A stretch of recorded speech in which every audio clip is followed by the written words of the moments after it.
He's too good for you. I match him better. I should steal him away. My best friend Patricia suddenly blurted out these words.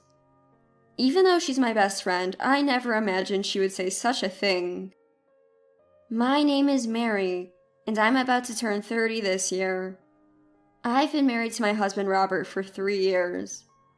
We live together with our 1-year-old daughter Elizabeth and my mother-in-law Linda. Robert and I are still as close as we were when we first got married. He's extremely handsome, with an impeccable and kind personality. He's a husband I'm truly proud of.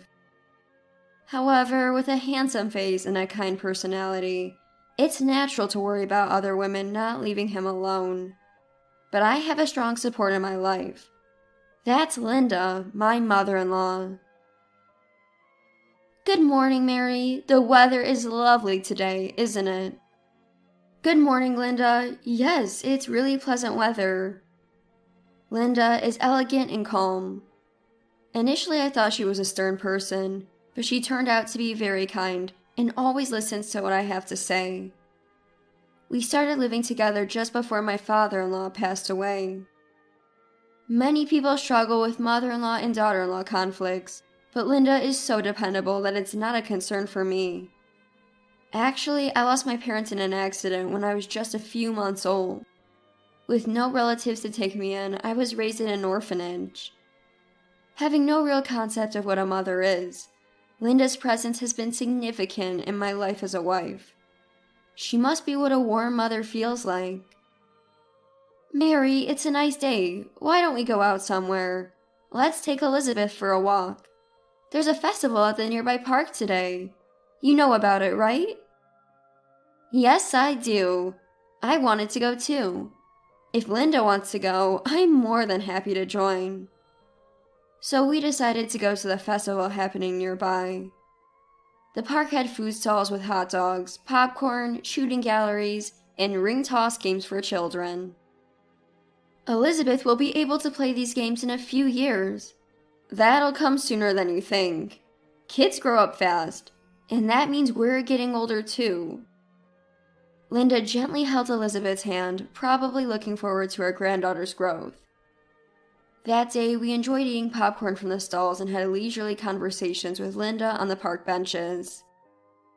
The next day, something happened. The doorbell rang in the afternoon. Who could that be? I opened the door to find Patricia, my best friend, standing there. Patricia, what brings you here so suddenly? I came from far away. I'll just come in. This is Patricia. She transferred to my elementary school midterm. We went to the same middle school and were especially close friends. We went to different high schools but kept in touch regularly, and as adults, we went out for meals a few times a year. She's an irreplaceable best friend to me. Though she's always been a bit presumptuous, entering others' homes casually or using their things because we're close. Now we're both respectable adults. Such things don't bother us anymore, and we can talk freely. That day, Linda was at the community center, so I could easily invite Patricia into the house. So, it's rare for you to come over so suddenly. Is something up? My husband is on a business trip right now. I don't have kids yet and had nothing to do today, so I came to visit you, Mary. Saying that, Patricia stood up, looked at a photo of me and my husband on the living room table, and said, Mary, is this your husband?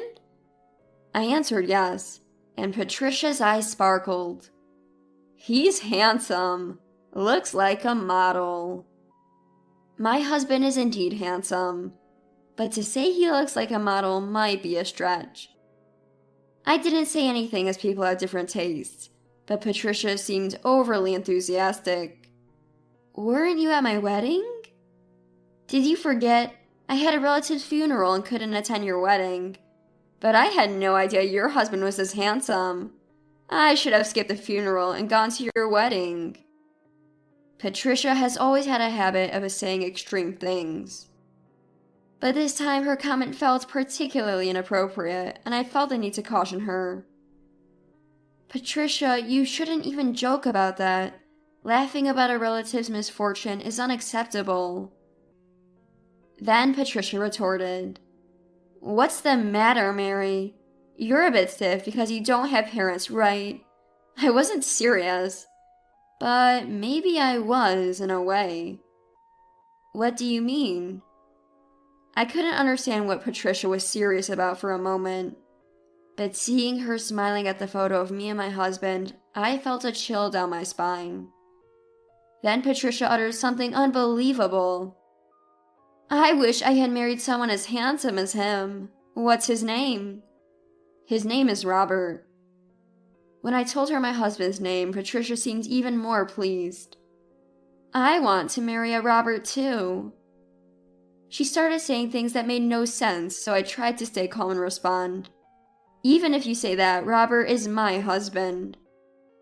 "I'm just saying I should have married a handsome man. My husband looks like a raccoon. In comparison, Robert is handsome. He doesn't suit you. He suits me better. Maybe I'll steal him from you." I started to get angry at her remarks. "What are you saying, Patricia? Were you always like this? Is there something wrong in your marriage? Are you not getting along with your husband?" "It's nothing special, just a normal husband with an income appropriate for his age, and a face like a raccoon. But it's not so bad that I can't stand him. But the more I look at Robert, the more handsome he seems. I like this kind of face." After a long absence, I had a talk with Patricia, but she made so many rude comments that I stopped the conversation and asked her to leave. "What's wrong with you, Mary? You're so mean. I'll come again. Say hello to Robert for me." Patricia said that and left. I couldn't understand what she meant by saying hello to Robert, but since she had always been clingy, I decided to warn Robert about her when he got home. However, the situation turned out to be more serious than I expected. In the evening, my husband came home. "I'm home. I'm starving. Mary, I need to talk to you." Robert sat down in the living room chair and continued. "Just before I got home, a woman asked me for my contact information, saying, 'It's okay because I'm Mary's friend, and if you ask Mary later, she'll know immediately.'" "Is that true?" I was so surprised by my husband's story that my voice cracked. "Yeah, it's true. She even asked me out for a meal." "Did you exchange contact information?" I casually asked, thinking my husband and Patricia had exchanged numbers. "Of course not. I can't be sure she's really Mary's friend. I remember Patricia from your previous story, so I thought it might be her, but I made an excuse and declined. She was strangely insistent."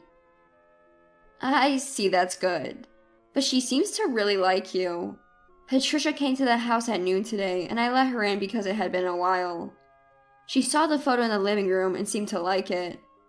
Patricia has always liked handsome men, so it's not surprising." My husband started talking with a happy expression after hearing my story. "I'm flattered that she thinks I'm so handsome. Are you worried about me, Mary?" "Of course I'm worried. You're handsome, tall, and have a great personality. It's only natural to be concerned if such a wonderful husband is targeted by another woman." I blurted out my true feelings. "I'm flattered by your compliments, but don't worry. I love my family the most. I would never betray Mary or Elizabeth." "Thank you, that's just like my husband." I was so touched by his words that I almost cried. However, I still felt anxious. It was too fast for Patricia to visit her best friend after a long time, fall in love at first sight with her husband's photo, and then wait near the house to exchange contact information on the same day. I decided to be cautious about Patricia, thinking she might do something else in the future. My bad feeling was right. Patricia continued to wait for Robert to return home, trying to talk to him or get his contact information by saying she needed advice. One day, as winter was approaching, Robert came home and said, "Mary, look at this." He handed me a hand-knitted scarf. It seems Patricia made it for Robert. Is this from Patricia to you? Yeah. I hesitated to accept it, but it felt wrong to refuse it. Robert, bless him, can't say no to anyone, so we end up accepting things like this. Got it. I'll keep it for now. We'll talk about it properly later. Robert seemed convinced, but his expression was stiff. A few days later, after shopping with Robert, we ran into Patricia. It was probably not a coincidence. Mary, Robert's not just handsome, but also kind-hearted. I'm really taken with him. I'm serious about Robert. Can you leave us alone for a while? I couldn't understand what she was saying. What are you thinking? Robert is my husband. So what? If Robert prefers me, it's fine, right? Maybe in a few days I'll be the girlfriend of Mary's husband. Exciting, isn't it? Lately, every time I meet Patricia, it's this kind of talk. I'm fed up. She may have fallen for Robert at first sight, but she doesn't realize he's not interested. It's really troubling for my husband. I wonder why I've been friends with someone like her for so long. I didn't discuss this with Linda, who lives with us, to avoid worrying her unnecessarily. But Linda was shopping with us that day and seemed to overhear our conversation. She was hiding behind us. Mary, who is that woman?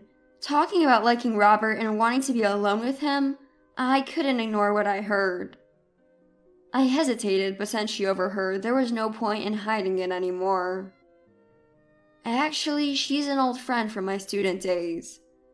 The other day when you were at the community center, she came over. She fell for Robert after seeing a photo, exchanged contact info, invited him to dinner, gave him a hand-knitted scarf, and even told me to break up with Robert. It's been a daily thing. Really tough. I had no idea it had gotten to this point. Linda was quite shocked. But it's okay, Robert won't be fooled. He promised me that family comes first. I hope nothing happens. I can't just ignore that woman. Linda seemed different than usual. Then she said to me, "If that woman says something weird to Robert again, will you tell me?" Of course, I'll let you know. Linda is usually calm and kind, but she can't stand troublesome people like Patricia. For a few weeks, Patricia did nothing. I thought she had given up on Robert. But then, when I was out with Linda and my daughter, we ran into Patricia at a restaurant entrance. Mary, long time no see. I miss seeing you. So, have you given up on Robert? I'm working hard to become your husband's new wife. She hadn't given up on my husband. I sighed heavily. Patricia, fantasize all you want, but my husband and I are still close. It's not a fantasy. I won't give up. Every time I meet Patricia, I feel more exhausted. But Linda, overhearing our conversation, confronted Patricia with a changed expression. So you're the deluded woman trying to become Robert's wife. Let me tell you, it's not easy to be his wife. The daily work is tough, and there's a lot of physical labor. With those thin arms, can you handle it? Once you marry Robert, there's no escaping. We'll make sure to have a written contract. If you're prepared for that, go ahead and try to be his wife. Wait, who is this woman? Coming at me like this? Could she be Robert's mom? Patricia was overwhelmed by Linda's assertiveness. Mary, is it really that tough? It's more than tough. I wake up at 4 a.m., clean the floors, make breakfast, and then weed the garden. We have a home garden, so we spread kitchen waste in the soil as fertilizer. As I continued, Patricia's face grew pale. Mary, isn't it hard living like this every day? What I just said is just a fraction of it. I carefully prepare meals, making sure to include over 10 types of food for proper nutrition, counting calories too. Then I wake up Elizabeth, send Robert to work, drop Elizabeth at daycare, and do yoga with Linda. As Linda nodded in agreement, Patricia turned pale and said, Unbelievable! Such a life in this era? She was in a panic. I also clean the house thoroughly. After preparing lunch, I tend the home garden and prepare dinner. If anything's missing, I go shopping, walking, or cycling for health. Of course. Think you can handle it? Patricia looked down defeated. Then my husband arrived at the store. Sorry for the wait, I managed to get off early today. Haven't you ordered yet? Patricia, meeting her scheduled husband, exclaimed loudly, Robert, it's terrible! Your mother is bullying me. I was just telling Patricia about my daily routine. My husband, serious, said, Speaking of which, yesterday's meal had only 9 ingredients, 1 short. Robert, you're counting too? Patricia was shocked at his response. I put finely chopped carrots in the hamburgers, didn't you notice? That makes 10. You're amazing, my wife. Patricia watched our conversation in astonishment. What's with this couple? So, what did you want, Patricia? When I asked if it was the same as before, Patricia reacted differently. I can't bear such a life. I give up on Robert. Don't say that. I find this life tough too, sometimes wishing someone would take over. Why not try swapping with you? Patricia shivered. No way, I can't live like that, she whispered. I can't believe you gave up so easily after chasing Robert every day, I said teasingly. Patricia ran away hurriedly. Running away without hearing everything, she's impatient. I'm grateful to Mary every day. She grows a splendid home garden, providing us fresh produce. It's my pleasure. There was more to the story. I've always dreamed of having a home garden since my student days. But it wasn't just that. My husband and Linda appreciated the vegetables from the garden. Ever since marrying Mary, I felt great. My health checkup results improved, and my skin's better. Friends say I look younger. Mary's not just good at cooking, but also laundry and cleaning. It's rare to find someone who enjoys household chores so much. I blushed at Linda's praise. When I got married, I declared, health of those I live with is paramount, and asked Linda and my husband to avoid unhealthy habits. That's why I enjoy my current life. Patricia left without hearing the whole story, already confused. Unlikely she'll approach my husband again. I've seen her in town since, but she never speaks to us. We're no longer close friends. I didn't want to be friends with someone so out of touch. Months passed, and Linda's 70th birthday approached. Robert, Linda, and I were discussing the party. I had a surprise announcement. I have something to say. What is it? Go ahead. I hesitated deliberately.